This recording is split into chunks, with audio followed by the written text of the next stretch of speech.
Sinungaling ka raw, Luis Tro, ayon sa isang OFW. Pero bago natin panoorin ang banat ni Eloy Bugris, kahit gigil na siya, pero nakakatawa. Eto, panoorin po muna natin ang video na kung saan sagot ito sa mga naggaling-galingan na kung bakit daw si VP Sara ay hindi dumalo dyan sa impeachment kanina. Pakpak ganon, baka daw takot, ganon, pakpak ganon. Hindi lang kayo napagbigyan. Asartalo lang kayo. Matalino si VP Sara. Alam kung ano ang ginagawa niya. O ito, ang paliwanag. Need for the Vice President to appear in hearing because that is her right not to be able to appear, and we can make conclusions out of her non-appearance. No need for her to appear. The right against self-incrimination is very clear. Under our rules, the criminal procedure rules, which are suppletory, because our rules are very pithy in terms of the procedure. 2 points, Madam Chair.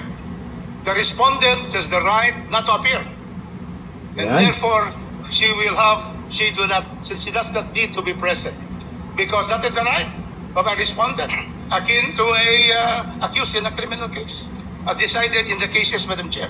That's number one. Number two, the counsels here are not only to advise on the legal rights, they have the right to cross-examine, because the Vice President will not be present. If she's present, she cannot cross-examine witnesses, because she has lawyers. So therefore, 2 points.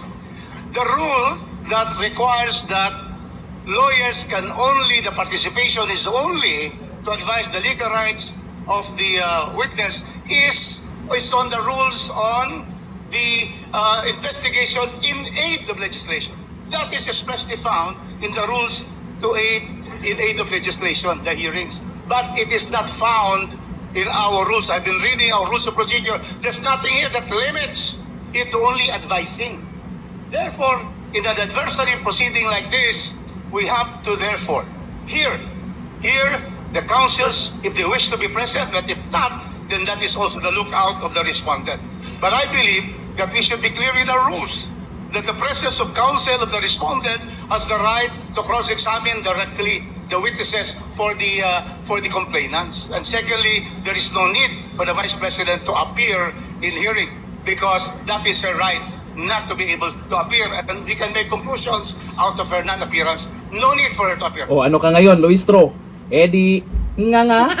At yung mga anti-Duterte or galit kay VP Sara na kung ano-ano yung pinagyayaw-yaw ngayon sa social media dahil bakit daw hindi dumalo si VP Sara, takot daw, pakpak ganon, nagmamarunong pa kayo.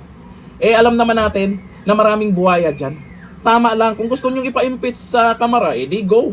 Pero ang tanong, ma-impeach ba siya sa Senado? O eto, kay Eloy Bugris naman tayo. Nako, pag napanood dito ni Luis Tro, malamang asartalo siya dito.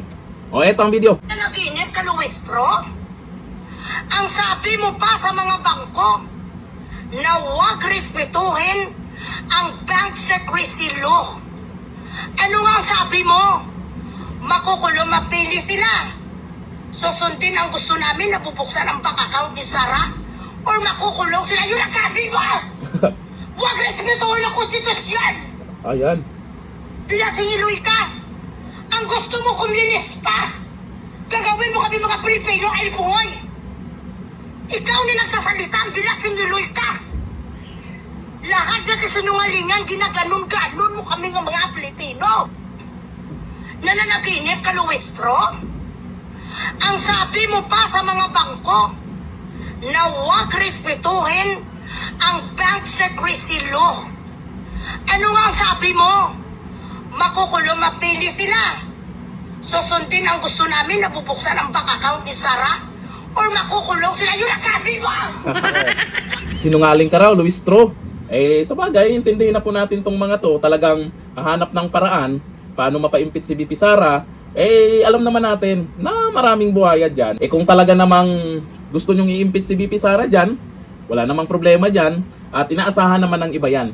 Pero, bababa ang boto nila. Kasi yung dating mga bumoto or pumirma para ma-impeach si VP Sara, yung iba ayaw na.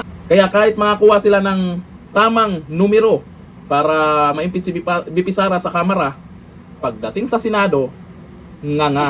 Ngayon, gusto nyo lang na andyan si VP Sara sa Kamara Tapos, hindi nyo na naman tanungin ng direkta kung ano yung issue. Ayaw pa nga pagsalitain yung abogado. Ano yung gusto nyo? Pagtutulungan nyo? Ang hinihintay lang natin dito kung kailan sasagot itong si Luistro sa mga banat ni Eloy Bugres. Kasi imposibleng hindi nakakarating sa kanya to dahil nag-viral ang video ni Eloy Bugres. Bawat banat niya, lalo sa mga buhaya. Hanggang dito lang, thank you. Bye-bye.